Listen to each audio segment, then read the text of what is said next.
성경 66권 가운데 마지막 시대가 될수록 가장 찬란한 빛을 발하는 책 한 권 있습니다. 바로 요한계시록이라고 하는 책입니다. 특별히 요한계시록이 저와 여러분들에게 더없이 중요한 이유는 예수 그리스도의 위엄과 영광 그리고 아름다움을 우리 가운데 드러냄으로 인하여 그의 신부된 교회와 성도들로 하여금 이기는 믿음을 준비하여 마지막 세대를 승리하라고 주신 책이기 때문에 그렇습니다. 저는 때때로 만일 성경에 요한계시록이 없다면, 요한계시록이 빠진 성경을 생각하면 때때로 아찔한 느낌을 받을 때가 있습니다. 여러분은 끝이 보이지 않는, 또 마지막 결승점이 없는 마라톤 경주를 생각해 보신 적이 있습니까? 내가 만일 믿음의 경주를 하는데 마지막 끝이 보이지 않아요. 목표점이 보이지 않습니다. 만일 그것을 볼 수 없다면 그 믿음의 경주는 금세 탈진하고 말 것입니다. 창세기를 통하여 시작된 하나님의 구속의 역사는 마지막 책인 요한계시록을 향하여 끝없이 질주해 왔다고 우리는 말할 수 있을 것입니다. 요한계시록은 영원 전부터 하나님께서 마침내 이루기를 원하신 그분의 모든 경륜의 완성을 우리에게 보여주고 있기 때문에 더욱 우리들이 주목하고 주목해야 할 책이라고 하는 것이죠. 계시록 10장에 보면 사도 요한이 천사의 손에 펴놓인 작은 두루마리를 보고 있을 때 하늘에서부터 큰 음성이 들립니다. 천사의 손에 펴놓인 작은 두루마리를 가지라 라는 음성을 들어요. 이에 이 말씀을 듣고 천사에게 나아가 그 책을 달라 할 때 천사가 사도 요한에게 들려준 말이 있습니다. 10장 9절의 말씀인데요, 내가 천사에게 나아가 작은 두루마리를 달라 한즉 천사가 이르되 갖다 먹어버리라. 내 배에는 쓰나 내 입에는 꿀같이 달리라 하거늘. 천사가 사도 요한에게 들려준 말은 이 책을, 이 두루마리를 가질 뿐만 아니라 먹어버리라, 이것을 완전히 먹고 소화해버리라 라고 강권해서 권면하더라고 하는 거죠. 왜 우리들이 이 작은 분량의 책인 요한계시록이라고 하는 이 작은 두루마리를 먹어야 할까요? 그것은 하나님께서 교회와 성도들에게 먹기를 원하시기 때문에 그렇습니다. 왜 우리가 먹어야 합니까? 이 두루마리를 먹고 우리가 마지막 세대에 일어날 위기와 격변과 모든 환난을 능히 이기는 믿음으로 우리가 준비할 수 있기 때문에 그렇습니다. 요한계시록 1장 1절의 말씀입니다. 예수 그리스도의 계시라. 이는 하나님이 그에게 주사 반드시 속히 일어날 일들을 그 종들에게 보이시려고 그의 천사를 그 종 요한에게 보내어 알게 하신 것이라. 이 짧은 이 구절 가운데 우리는 계시록이 가지고 있는 신적 권위를 우리는 바라보게 되고, 하나님께서 그에게 주사, 하나님이 그에게 주사, 바로 이 두루마리를 하나님이 주셨다고 하는 신적 권위를 우리는 알게 된다고 하는 거죠. 그렇다면 왜 하나님께서 이 작은 두루마리 책을 성경의 제일 마지막에 배치해 놓고 모든 주의 교회들에게 듣기를 원하고 이것을 먹기를 원하실까요? 이 계시의 목적이 무엇입니까? 그것은 반드시 속히 일어날 일들을 그 종들에게 보이시려고 기록했다고 하는 것이죠. 반드시 속히 일어날 일들, 하나님께서 경륜 속에 마지막 세대의 아주 중요한 패러다임 속에 반드시 행하실, 반드시 속히 일어날 일들을 모든 주의 종들에게 알리시려고 이 말씀을 주셨다고 하는 거예요. 주의 종들은 바로 주의 몸된 교회의 메신저들을 말하는 것인데, 하나님께서는 먼저 사역자들, 메신저들이 이 말씀을 듣고 모두 소화시켜서 온 교회와 성도들에게 이제 하나님의 행하실 일들을 들려줌으로 인해서 주의 말씀이 말하는 말 그대로 이기는 믿음을 준비해서 끝까지 승리하기를 주님이 원하신다고 하는 것입니다. 그래서 계시록은 철저하게 교회를 위한 복음입니다. 성도들을 위한 복음이요, 바로 저와 여러분들을 위한 복음이라고 하는 것이죠. 주님께서 무엇을 말씀하세요? 사도 요한에게 너 보는 것을 다 기록하여서 에베소에 있는 교회와 서머나, 버가모, 두아디라, 사대, 빌라델피아, 라오디게아의 모든 7교회에 보내라. 이것을 주님이 말하지 않습니까? 주님의 관심은 처음부터 끝까지 당신의 핏값으로 구속하신 교회와 성도들에게 있는 것입니다. 그래서 계시록 22장 16절에 이런 말씀을 기록하고 있어요. 나 예수는 교회들을 위하여 내 사자를 보내어 이것들을 너희에게 증언하게 하였노라. 나는 다윗의 뿌리요 자손이니 곧 광명한 새벽별이라 하시더라. 성경의 거의 모든 예언들이 다 역사 속에 이제 성취가 되고 이제 역사의 모든 무게중심은 인류 마지막에 모든 인류가 직면하게 될 가장 최고의 영광의 애언에 이제 무게중심을 두고 있습니다. 그것이 바로 예수 그리스도의 재림인 것입니다. 성경은 초림에 비해서 무려 3배에 해당하는 그 지면을 할애함으로 인해서 주님의 재림을 예언하고 있다고 하는 것이죠. 하나님께서는 이제 모든 사도들이 순교의 이슬로 사라져가고 도미티안 황제로부터 거대한 핍박의 바람 앞에 놓여있는 이제 갓 태어난 초대교회와 성도들을 위해서 그들을 바라보면서 마음을 졸이고 있는 반모섬에 유배된 노사도 요한에게 모든 장차 일어날 일들을 모두 다 보여주심으로 인해서 이것을 기록하게 하여서 오는 모든 교회와 모든 세대 모든 성도들에게 끝까지 이 재림의 영광의 계시의 빛 속에서 끝까지 승리하도록 우리를 도전하고 계신다고 하는 것입니다. 바로 축복합니다. 끝에 나타날 그 영광의 목표, 그 승리의 결승점이라고 할 수 있는 주님의 재림에 대해서 혹여 저와 여러분의 믿음이 흐려지거나 또 우리의 눈빛이 흐려지지 않고 오히려 주님이 말씀하시는 그 이기는 믿음을 준비해서 신앙의 경배에서 끝까지 승리하는 복된 저와 여러분, 우리 뉴송 온 공동체가 되기를 주의 이름으로 축원합니다. 오늘 짧은 한 절은 주님의 재림의 광경을 우리에게 들려주는데 주의 재림은 어떻게 이루어질까요? 주님은 어떻게 오십니까? 첫째로 구름을 타고 오십니다. 오늘 성경은 볼지어다 그가 구름을 타고 오시리라 하는 짧은 구절로 선포하면서 시작되고 있는데요. 사도행전을 보면 부활하신 예수님께서 이 땅 가운데 40일 동안을 머물면서 그의 제자들과 함께 하나님의 나라의 큰 일들을 함께 나누고 나서 저들이 보는 가운데 구름 가운데 하늘로 이끌림을 당해서 올리우는 장면을 기록하고 있습니다. 이때 하늘을 쳐다보고 있는 제자들에게 두 천사가 나타나서 어떤 말을 들려줍니까? 사도행전 1장 11절의 말씀, 이르되 갈릴리 사람들아 어찌하여 서서 하늘을 쳐다보느냐, 너희 가운데서 하늘로 올려지신 이 예수는 하늘로 가심을 본 그대로 오시리라 하였느니라. 천사들이 제자들에게 들려준 말은 구름 가운데 하늘로 올리심을 받은 이 예수는 너희가 본 그대로 다시 이 땅에 오실 거라고 하는 것입니다. 구약에 보면요, 항상 하나님의 임재하시는 곳에는 구름이 함께 나타나는데 이와 같이 하나님의 임재의 영광을 나타내는 구름과 같은 이런 현상을 쉐카이나 또는 쉐키나라는 그런 이름으로 신학자들이 일컫고 있습니다. 출애굽한 이스라엘 백성들이 하나님의 산 시내산에 이르렀을 때에 장막을 치고 있을 때 하나님께서는 모세를 통해서 3일 동안 이스라엘 모든 백성들을 정결케 하라. 그리고 사흘째 되는 날에 마침내 하나님의 강림이 시내산에 있게 되는데 그 장면을 이렇게 기록하고 있어요. 출애굽기 19장 16절의 말씀, 셋째 날 아침에 우레와 번개와 빽빽한 구름이 산 위에 있고 나팔 소리가 매우 크게 들리니 진중에 있는 모든 백성이 다 떨더라. 하나님께서 시내산에 강림하실 때 빽빽한 구름 가운데 임재하시더라고 하는 것이죠. 쉐카이나의 그 현상이 보이더라고 하는 거죠. 그런가 하면 이스라엘 백성들이 하나님의 집인 성막을 다 짓고 나서 봉헌할 때 광경을 또 성경이 이렇게 증거하고 있습니다.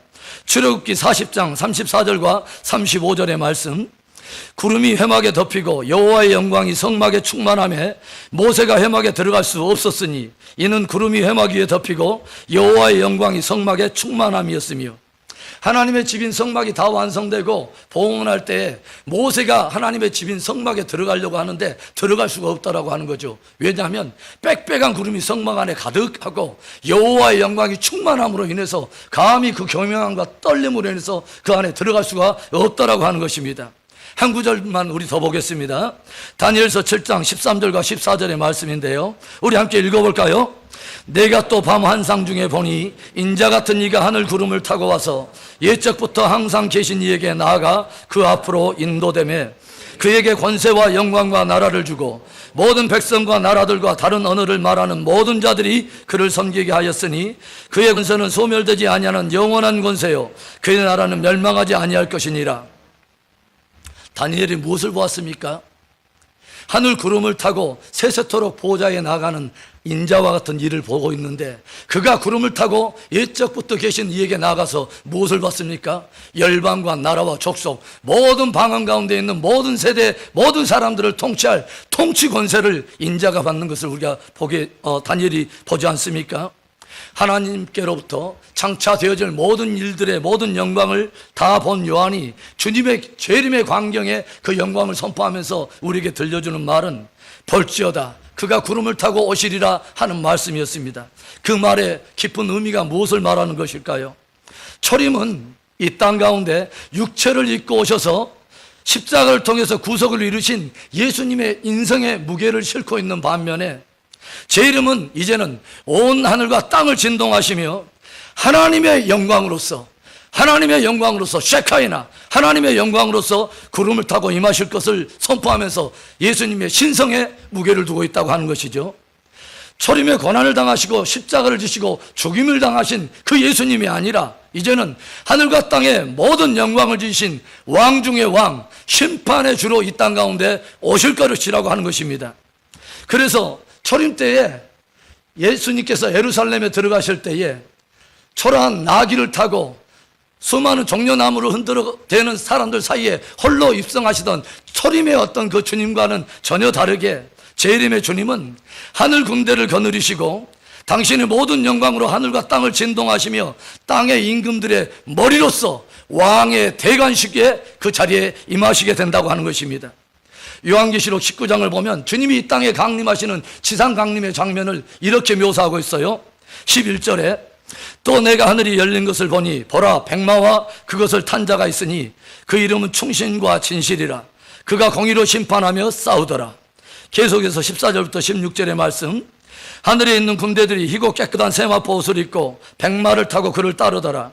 그의 입에서 예리한 검이 나오니 그것으로 만국을 치겠고 친히 그들을 철장으로 다스리며 또 친히 하나님 곧 전능하신 이의 맹렬한 진노의 포도주 틀을 밟겠고 그 옷과 그 다리에 이름을 쓴 것이 있으니 만왕의 왕이요 만주의 주라 하였더라.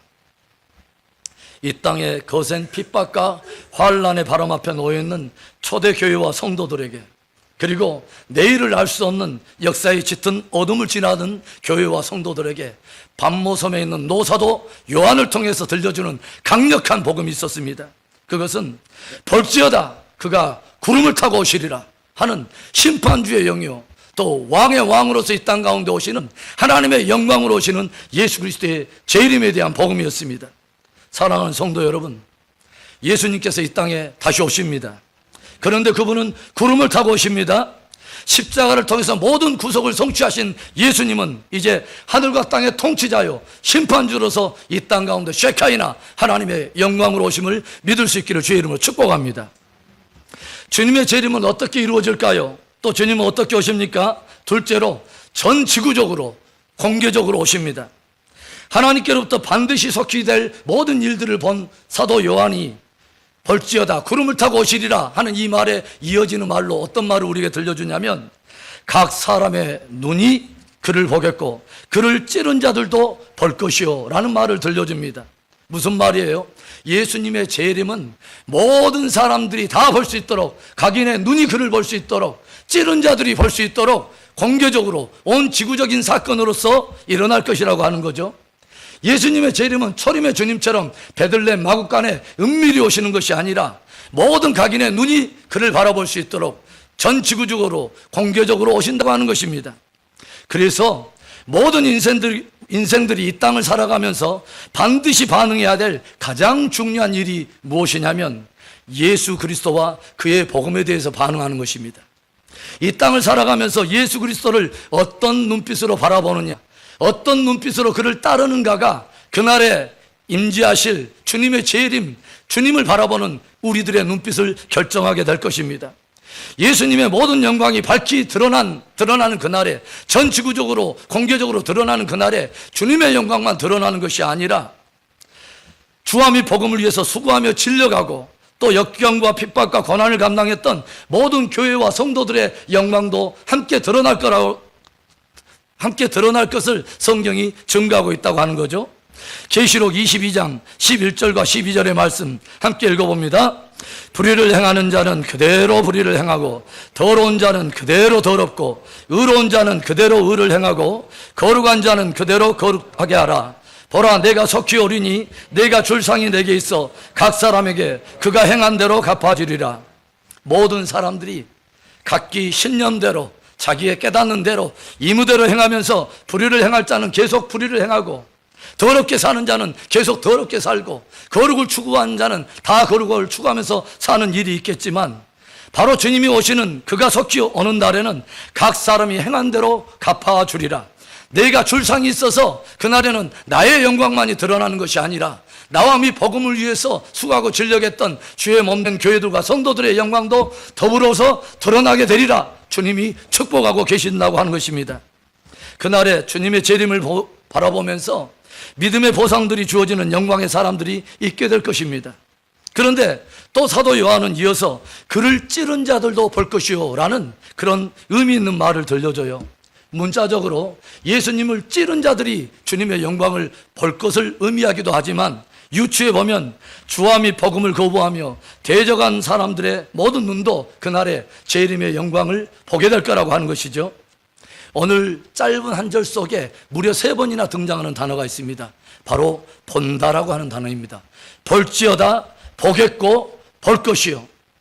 모든 사람들의 인생의 종착역에서 그리고 역사의 끝에서 모든 인생들이 피해갈 수 없는 하나의 바라보게 되고 결국은 주목하게 되고 대면하게 될 하나의 눈빛이 있다고 하는 것이죠. 재림의 예수 그리스도의 눈빛 말입니다. 그래서 이 땅에 호흡을 하면서 살아가는 동안 절대로 우리가 시선을 흐리지 않아야 되고 주목해야 될, 그리고 항상 무게중심을 두고 바라봐야 될 영광의 한 사건을 늘 우리가 기억하고 있어야 된다고 하는 것입니다. 그날에 주님을 어떤 시선으로 우리가 바라보기를 원하는가 하는 바로 그 시선으로 오늘 주님께 반응하며 복음에 반응하는 것이 진정한 삶의 지혜인 줄로 믿습니다. 소아시아 7교회에 보내는 편지의 소도마다 예수님께서는 모든 교회와 성도들의 실상을 정확히 직시하고 계시고 아시는 분으로 자신을 드러내고 있어요. 에베소 교회 편지를 보낼 때도 내가 내 행위와 수고와 인내를 알고 악한 자를 용납지 아니함과 자칭 사도라 하되 거짓된 자들의 거짓을 다 드러낸 것과 내 이름을 위해서 참고 견디고 게으르지 아니한 것을 내가 아노라. 주님이 아신다고 하는 거죠. 그러나 또 주님이 무엇을 말씀하십니까? 그러나 내게 책망할 것이 있느니 너의 처음 사랑을 버렸노라. 주님은 교회를 오늘도 정확히 바라보고 계시고 우리들을 평가하고 계시고 우리들을 붙들고 계신다고 하는 것이죠. 서머나 교회도 어떤 말씀을 들려줍니까? 내가 내 궁핍과 환난을 내가 알거니와 실상은 내가 부요한 자니라. 자칭 유대인이라 하는 자들의 비방도 알거니와 실상은 유대인이 아니요 사단의 회라. 주님이 우리들을 불꽃 같은 눈으로 보고 계시고 알고 계신다는 것이 한편으로는 우리에게 힘이 되고 위로가 되고 도전이 되면서 또 한편으로는 두렵고 떨림으로 스스로를 돌아보게 되고 경성하여 고치도록 우리를 경종해 주는 귀한 역할을 하지 않습니까? 그런데 마침내 주님과 우리가 눈과 눈을 마주하고 얼굴과 얼굴을 대면하여 맞이할 날이 다가오고 있다고 하는 것입니다. 사랑하는 성도 여러분, 오늘 저와 여러분은 주님을 어떤 시선으로 바라보고 어떤 시선으로 따르고 계십니까? 모든 인생들에게 역사 속에 반드시 직면해야 될 최고의 영광의 날을 사도 요한은 우리에게 들려주고 있습니다. 볼지어다 그가 구름을 타고 오시리라. 각인의 눈이 그를 보겠고 그를 찌른 자들도 볼 것이라. 우리에게 귀한 메시지를 도전하고 있습니다. 주와 및 복음의 깊이 뿌리를 바꿔서 그날의 영광의 빛 속에서 오늘을 승리하는 복된 저와 여러분들 수 있기를 주의 이름으로 축원합니다. 주님의 재림은 어떻게 이루어질까요? 사도 요한은 주의 재림을 선포하면서 놀라운 사실 하나를 들려줘요. 셋째로 그날에 애고갈 사람들이 있게 된다고 하는 거죠. 볼지어다 그가 구름을 타고 오시리라. 각 사람의 눈이 그를 보겠고 그를 찌른 자들도 볼 것이요. 그리고 이어지는 말은 땅에 있는 모든 족속이 그로 말미암아 애고가리라 라는 기이한 말씀 하나를 들려준다고 하는 것이죠. 하나님께로부터 반드시 속히될 모든 일들에 대한 모든 일들과 현상과 다가올 예수 그리스도의 재림의 영광을 다 목도하던 사도 요한이 무엇을 들려줍니까? 땅에 있는 모든 족속이 그로 말미암아 애곡하리라. 그날에 애곡할 사람들이 의외에 많다는 것이죠. 여기에 보면 족속이라는 단어가 등장하는데 다른 성경에는 민족이라는 단어로 쓰여지고 있더라고요. 성경은 우리에게 무엇을 끊임없이 예언하고 있냐면 예수님의 재림과 맞물린 바로 그 시대가 가장 영적으로, 도덕적으로, 윤리적으로 어두운 시대가 될 것을 우리에게 예언해 주고 있습니다. 뿐만 아니라 전 세계적으로 주와 및 복음을 대적하는 반기독교적인 움직임이 거대하게 일어날 것을 우리에게 들려주고 있어요. 주님께서 우리에게 직접 무엇을 말씀하십니까? 나와 및 복음을 인하여 너희가 세상 가운데서 미운 물건이 되리라 라고 하는 말씀을 우리에게 의미 있게 경종해 주십니다. 오늘날 우리들이 살아가고 있는 이 시대에 참으로 우리들이 두려운 눈으로 바라보고 있는 그런 사건들이 일어나고 있습니다. 예수 그리스도와 그에 관한 복음을 대적하는 일들이 일어나고 있을 뿐만 아니라 현대 교회와 성도들 안에서 거대한 배도의 바람이 일어나고 있다는 이 놀라운 사실입니다. 다원주의의 물결을 타고 일어나고 있는 배도의 바람들, 세속적인 인본주의의 물결을 타고 일어나는 배도의 바람들, 이제는 한두 사람이 아니라 교단이 통째로 배도하고 신학교가 통째로 넘어가고 한 교회들이 전적으로 엉뚱한 비진리에 함께 넘어가는 어마어마한 그 배도의 일들이 거대하게 일어나고 있다고 하는 거죠. 마지막 세대의 징조 중에 하나가 뭔지 아십니까? 통합입니다. 자꾸 묶는 작업이 일어나는 것이죠. 정치도 통합해요. 경제도 통합합니다. 경제도 통합하고 그런 물살을 타고 종교까지 통합의 물살이 이어지고 있어요. 그런데 겉으로는 사람들이 통합하고 묶어 있는 것 같지만 하나님의 징조적인 그 애언의 말씀이 성취되고 있는 것입니다. 뭐예요? 주님이 마지막 시대에 주님은 묶어버리겠다는 거죠. 뭐예요? 알곡과 가라지를 나누듯이 마지막 세대에 거대한 분리가 있게 될 것을 주님이 끊임없이 우리에게 경종해 주고 있다고 하는 것입니다. 모든 종교가 통합이라는 이름 아래 통합을 저해하는 요소들 종교마다 다 빼고 서로 상생하자고 화해의 무드를 연출하고 있습니다. 그리고 절대를 이야기하는 사람들, 진리를 이야기하는 그런 고소하는 무리들을 근본주의자로 묶고 그들을 경계해야 된다고 오히려 그런 물살이 거대하게 우리 시대에 일어나고 있어요. 예수 외에도 구원이 있다. 타종교에도 나름 구원의 길이 있다. 공공연하게 떠들며 대단히 스스로가 포용적이고 관용적인 사람처럼 외식하며 진리를 부인하며 믿음에 대해서 파선한 그런 지도자들이 너무 많다고 하는 것이죠. 요한계시록 17장에는 큰 바벨론의 이야기가 등장을 해요. 마지막 시대에 거대하게 일어날 전 지구적인 적그리스도적 세력을 의미하고 있는 것입니다. 마치 창세기 11장에 온 땅의 구음이 하나였을 때 전 인류가 함께 연합해서 했던 바로 그 일, 하나님을 대적했던 그 일을 마지막 세대 적그리스도를 중심으로 한 거대한 배도의 통합의 물살이 하나님을 대적하게 될 거라고 하는 것이죠. 시편 2편 1절부터 3절의 말씀에 이런 예언적인 말씀이 기록되어 있습니다. 어찌하여 이방 나라들이 분노하며 민족들이 헛된 일을 꾸미는가? 세상의 군왕들이 나서며 관원들이 서로 꾀하여 여호와와 그의 기름 부음 받은 자를 대적하며 우리가 그들의 맨 것을 끊고 그의 결박을 벗어버리자 하는도다. 무엇을 예언하고 있습니까? 민족과 나라와 족속들이, 열왕들이, 모든 지도자들이 함께 연합해서 하나님과 그의 기름 부음 받은 자 예수 그리스도에 대한 복음을 대적하는 일들이 거대하게 일어나고 있다고 하는 것이죠. 그러나 창세기 11장에 거대한 하나님을 향한 배도의 바람이 일고 바벨탑을 쌓을 때 하나님이 강림하셔서 저들의 모든 것들을 다 회파하셨던 것처럼 이제는 적그리스도적인 큰 바벨론을 지상 강림하시는 예수 그리스도의 제 이름으로 말미암아 모든 큰 바벨론의 세력이 심판받게 될 것을 요한계시록이 우리에게 들려주고 있습니다. 요한계시록 6장 15절과 16절의 말씀인데요. 땅의 임금들과 왕족들과 장군들과 부자들과 강한 자들과 모든 종과 자유인이 굴과 산들의 바위 틈에 숨어 산들과 바위에게 말하되 우리 위에 떨어져 보좌에 앉으신 이의 얼굴에서와 그 어린 양의 진노에서 우리를 가리라. 그들의 진노의 큰 날이 이르렀으니 누가 능히 서리요 하더라. 주님의 재림을 맞이하면서 그날을 도적같이 맞이할 많은 사람들이 있게 될 것을 성경은 우리에게 들려주고 있어요. 마치 유대인의 왕으로 나신 이가 어디 계시뇨? 라는 동방박사의 질문 앞에 아무것도 준비하지 못했던 예루살렘의 모든 사람들이 소동하였던 것처럼 그날에 예수 그리스도의 재림을 도적과 같이 맞게 될 많은 사람들이 있게 될 것을 성경은 엄히 경종해 주고 있다고 하는 것이죠. 얼마나 두려운 이야기며 우리의 믿음의 성도들이 세속적인 풍조에서 계속 저항하면서 정말 예수 그리스도께 뿌리박은 그 믿음을 얼마나 굳게 붙들고 있어야 하는가를 도전하는 말씀이라고 생각합니다.